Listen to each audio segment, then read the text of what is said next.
ಧ್ಯಾಯತಾಂ ಧ್ಯಾಯದೇವೀಂ ಸರಸ್ವತಿ. ಕರ್ನಾಟಕ ಸಂದೇಶವಾಣಿ ಈ ಕನ್ನಡ ದಿನಪತ್ರಿಕೆಯ ಬಿಡುಗಡೆಯ ಸಮಾರಂಭದ ಮುಖ್ಯ ರೂವಾರಿಗಳು, ಸಂಪಾದಕರು ಇಂದ್ರಜಿತ್ ಲಾಲ್ರಾಯ್ ಅವರೇ, ಈ ಒಂದು ಪತ್ರಿಕೆಯ ಬಿಡುಗಡೆ ಸಮಾರಂಭದ ವೇದಿಕೆ ಮೇಲೆ ಇರ್ತಕ್ಕಂಥ ಮತ್ತು ವೇದಿಕೆಯನ್ನು ನಿರ್ವಹಿಸಿರ್ತಕ್ಕಂಥ ಎಲ್ಲ ಮುಖ್ಯ ಅತಿಥಿ ಗಣ್ಯರೇ, ಮುಂಭಾಗದಲ್ಲಿ ಆಸೀನರಾಗಿರುವಂತಹ ಅವರ ಕುಟುಂಬ ವರ್ಗದವರಿಂದ ಹಿಡಿದು ಆಗಮಿಸಿರ್ತಕ್ಕಂಥ ಅವರ ಸ್ನೇಹಿತರು ಮತ್ತು ಸಮಾಜದ ಎಲ್ಲ ಗಣ್ಯಾತಿ ಸಜ್ಜನ ಮಹಾಶಯರೇ, ಸಾಮಾನ್ಯವಾಗಿ ವೇದಿಕೆ ಕಾರ್ಯಕ್ರಮಗಳು ಅಂದಾಗ ಕಾರ್ಯಕ್ರಮವನ್ನು ಉದ್ದೇಶಿಸಿ ಸರಿಯಾಗಿ ಏನಾದರೂ ಹಂಚಿಕೊಳ್ಬೇಕು, ಆ ಕಾರ್ಯಕ್ರಮದ ಉದ್ದೇಶವನ್ನು ಇಟ್ಕೊಂಡು ಮಾತಾಡಬೇಕು ಅಂತಕ್ಕಂಥ ಬಯಕೆ ಬಹಳಷ್ಟು ಜನರು ಇರ್ತದೆ.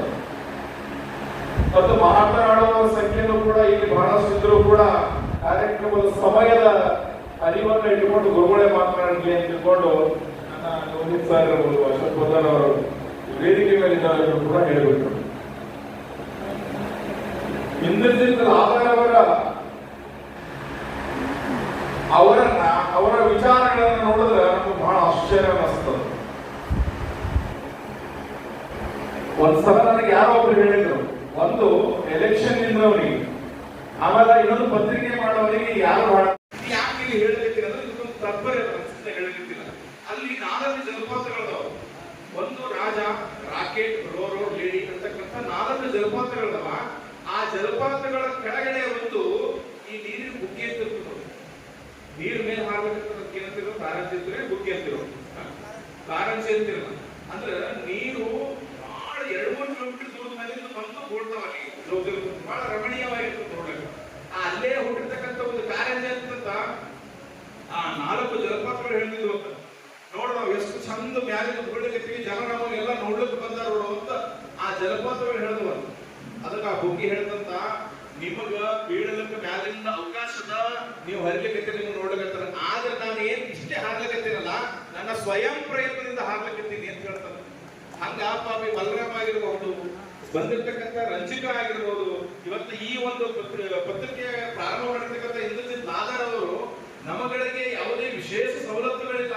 ಅದು ಪ್ರಜಾಪ್ರಭುತ್ವದಿಂದಲೂ ಇಲ್ಲ, ಸರ್ಕಾರದಿಂದಲೂ ಇಲ್ಲ, ಸಮಾಜದಿಂದಲೂ ಕೂಡ ನಾವು ಸ್ವಲ್ಪ ನಾವು ಹಿಂದುಳಿದ ವರ್ಗದಾಗ ಇರೋದ್ರಿಂದ ನಮ್ಮ ಪರಿಸ್ಥಿತಿಗಳೇ ಅಷ್ಟೇ. ನಮ್ಗೆ ಯಾವುದೇ ಹೆಚ್ಚಿನ ಸವಲತ್ತುಗಳಿಲ್ಲ. ಇದರೊಳಗೆ ಏನಾದ್ರು ಸ್ವಲ್ಪ ಬೆಳೆದ್ರು ಕೂಡ ಅದು ಆ ಬೆಳವಣಿಗೆ ಸಾಮಾನ್ಯ ಬೆಳವಣಿಗೆ ಅಲ್ಲ. ಇವತ್ತು 200-300 ಸಿನಿಮಾಗಳು ಮಾಡ್ದಂಗೆಲ್ಲ ನಮ್ಮ ಬಲರಾಮ ಆಯ್ತು, ಇವು ಚಿತ್ರರಂಗದ 200-300 ಸಿನಿಮಾಗಳು ಮಾಡ್ದಂಗೆ ಬೇರೆ ಏನಾಗಿದ್ರಪ್ಪ ಅಂದ್ರೆ ಅವ್ರಿ ಆ ಲೀಡರ್ ಸರಿ, ಅವ್ರಿ ಹಿಂದೆ ಇರ್ತಕ್ಕಂಥ ಒಂದು ಬೆಳವಣಿಗೆಗಳ ಸಾಧ್ಯತೆಗಳಿರ್ತಾವ. ನಮ್ಮಲ್ಲಿ ಇರಂಗಿಲ್ಲ. ಆದ್ರೂ ನಾನು ಇವರುಗಳಿಗೆ ಹೇಳೋದಿಷ್ಟೇ, ನೀವುಗಳು ಬೆಳೆದ್ರೆ ಮುಂದೆ ನಿಮ್ಮ ಕೈ ಹಿಡ್ಕೊಂಡು ಇನ್ಯಾರಾದ್ರೂ ಬರ್ತಿರ್ತಾರೆ ನಮ್ಮ ಸಮಾಜರು. ನೀವು ನಿಮ್ಮ ತೆಗೆದುಕೊಂಡಿರ್ತಕ್ಕಂಥ ನಿರ್ಧಾರ ಅಚಲವಾಗಿರಲಿ ಅಂತಕ್ಕಂಥ ಮಾತನ್ನ ಹೇಳಿ, ಇವತ್ತು ಬೀದರ್ ಜಿಲ್ಲೆ ಅಂತ ಬಂದಾಗ ನಾನು ಬಹಳ ಸಲ ಇವರು ಕಾರ್ಯಕ್ರಮಗಳು ಒಂದೆಲ್ಲ ಒಂದು ರೀತಿ ಹಾಕೊಂಡಿರ್ತಾರೆ. ಅವಾಗ ಪ್ರತಿ ಸಲನೂ ನಮ್ಮ ಪ್ರಭಾಕರ್ ಶಾಸ್ತ್ರಿ ಅವರು ಬಂದಿರ್ತಾರೆ. ನಾನು ಒಂದೇ ಮಾತು ಹೇಳ್ತೀನಿ, ಇಷ್ಟು ವಯಸ್ಸಿನೊಳಗ ಇವತ್ತು ನಮ್ಮ ಸಮಾಜದ ಷೋಡಶ ಸಂಸ್ಕಾರ ಬಗ್ಗೆ ಅವರಿಗೆ ಅರಿಯೋದ, ಗುರು ಅಂದ್ರೆ ಏನಂತ ಗೊತ್ತು. ಇನ್ನು ಈ ಕಡೆ ಬೇರೆ ಸಮಾಜದ ಗುರುಲಿಂಗ ಜಂಗಮ ಪ್ರತಿಯೊಂದು ಕೂಡ ಇವರಿಬ್ಬರಿಗೆ ನಮ್ಮ ಸಮಾಜದ ಆಚರಣೆಗಳ ಬಗ್ಗೆ ಗೊತ್ತು, ಮತ್ತು ಇನ್ನಿತರ ಸಮಾಜಗಳು ಕೂಡ ಏನು ಆಚರಿಸಬೇಕಂತಕ್ಕಂಥದ್ದು ಗೊತ್ತಿರೋದ್ರ ಜೊತೆಗೆ ಸಾಹಿತ್ಯವನ್ನು ಅಳವಡಿಸ್ಕೊಂಡವ್ರು, ಸಾಹಿತ್ಯವನ್ನ ನಮ್ಮ ಸಮಾಜದಲ್ಲಿ ಅಳವಡಿಸ್ಕೊಂಡವರು ದೇವೇಂದ್ರ ಸ್ವಾಮಿಗಳು, ಗುರುನಾಥೇಂದ್ರ ಸರಸ್ವತಿಗಳು ಹೆಂಗೆ ಹೆಸರುಗಳದವ, ಅದು ನಮಗೆ ಸಮಾಜದಲ್ಲಿ ಸಾಹಿತ್ಯವನ್ನು ಅಳವಡಿಸ್ಕೊಂಡವರು ಪ್ರಭಾಕರ್ ಶಾಸ್ತ್ರಿ, ಇಂದ್ರಜಿತ್ ಲಾಲ್ರಾಯ್. ಯಾಕೆ ಹೇಳ್ತೀರಿ ಅಂತಂದ್ರೆ, ಅಜೇಂದ್ರ ಸ್ವಾಮಿಗಳು ಒಂದು ಬಹಳಷ್ಟು ಇಷ್ಟಪಟ್ಟು ಹಾಡುವಂತ ಒಂದು ಹಾಡಲ್ಲ, ಬರ್ತೀರಾ ಇಲ್ಲೇ ಇರ್ತೀರಾ ಅಂತ, ಬರ್ತೀರಾ ಇಲ್ಲೇ ಇರ್ತೀರಾ ಅಂತಕ್ಕಂಥ ಹಾಡನ ಅದರ ವಿರುದ್ಧವಾಗಿ ಹಾಡನ್ನ ರಚನೆ ಮಾಡಿರ್ತಕ್ಕಂಥವ್ರು ಪ್ರಭಾಕರ್ ಶಾಸ್ತ್ರಿ ಅವರು.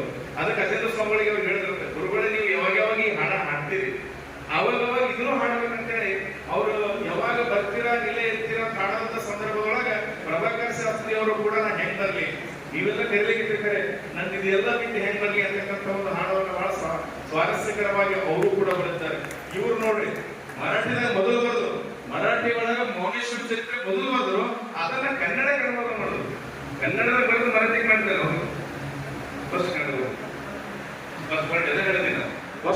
ಬರೆದು ಅದನ್ನ ಕನ್ನಡಕ್ಕೆ ಅನುವಾದ, ಕನ್ನಡಿಗರಾಗಿರ್ತಕ್ಕಂಥವರು ಕನ್ನಡದ ಬರೆದಿರ್ತಕ್ಕಂಥ ಪುಸ್ತಕ ಮುಂದೆ ಬರಲಿ ಯಾರಿಗೆ ನಡ್ಕೊಂಡು ಈ ರೀತಿಯ ಒಂದು ವಿಚಾರ ನೋಡಿ. ಕಾರ್ಯಕ್ರಮ ಅಂತಂದಾಗ ಜನಸಂಖ್ಯೆ ಒಂದು ಹೆಚ್ಚು ಕಮ್ಮಿ ಇದೆಲ್ಲ ಮುಖ್ಯ ಆಗಲ್ಲ. ನೀವು ನಮ್ಮಲ್ಲಿ ಬಂಗಾರ ಅಂಗಡಿಯವ್ರು ಬಹಳಷ್ಟು ಜನ ಬಂದಾಗ ಬಂಗಾರ ಅಂಗಡಿ ಬಹಳ ಮಂದಿ ಬರೋದಿಲ್ಲ, ದಿನ 4-5 ಜನನೇ ಬರ್ತಾರೆ.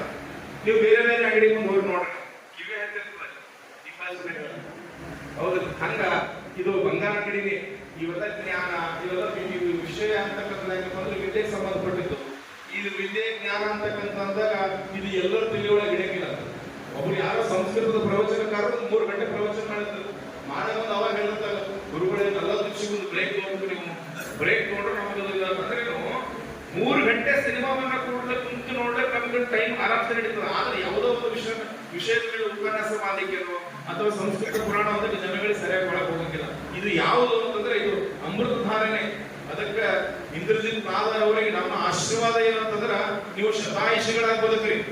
ಶತಾಯುಷಿಗಳಾಗಿ ಹೆಂಗ್ ಬದುಕ್ರಿ ಅಂತಂದ್ರ ಇನ್ನೇನು ನಾಳೆ ನೀವು ವಿಶ್ವಕರ್ಮ ಸಾಹಿತ್ಯ ಹೊಂದಬೇಕಂದಾಗ ಅವಾಗ ಮಾತ್ರ ನೀವು ಮಂಚ ಇರ್ಬೇಕು.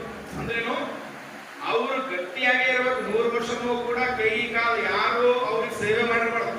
ಆ ರೀತಿಯ ಆಯುಷ್ಯ ನಿಮಗೆ ಆ ವಿಶ್ವಕರ್ಮ ಭಗವಂತ ದಯಪಾಲಿಸಲಿ. ಅಲ್ಲಿಯವರೆಗೂ ಕೂಡ ಸಾಹಿತ್ಯಿಕವಾಗಿರ್ತಕ್ಕಂಥ ಕೊಡುಗೆ ಇರಲಿ, ಪತ್ರಿಕೋದ್ಯಮದ ಕೊಡುಗೆ ಇರಲಿ, ಇವತ್ತೇನು ಪ್ರಿಂಟ್ ಇವತ್ತು ಯೂಟ್ಯೂಬ್ ಮೀಡಿಯಾ ಮಾಡಿದ್ದಾರೆ ಅದರ ಮೂಲಕವೂ ಕೂಡ ನಿಮ್ಮ ಕೊಡುಗೆ ನಿರಂತರವಾಗಿರಲಿ. ನಿಮ್ಮಿಂದ ಬೇರೆಯವರು ಕೂಡ ನೋಡಿ ಈ ರೀತಿಯ ಬದುಕು ನಾನು ಮಾಡಬೇಕು ಅಂತಕ್ಕಂಥ ಆಲೋಚನೆ ಅವರು ಮಾಡಲಿ.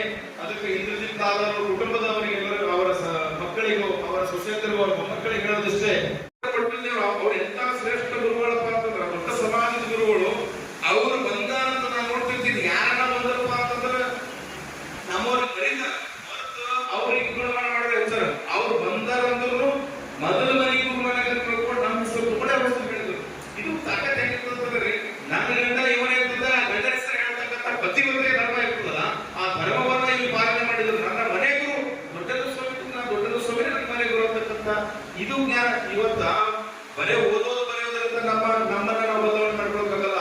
ನಿಜವಾಗೂ ನಮ್ಮ ತಾಯಿ ಯಾರು, ನಿಜವಾದ ನಮ್ಮ ತಂದೆ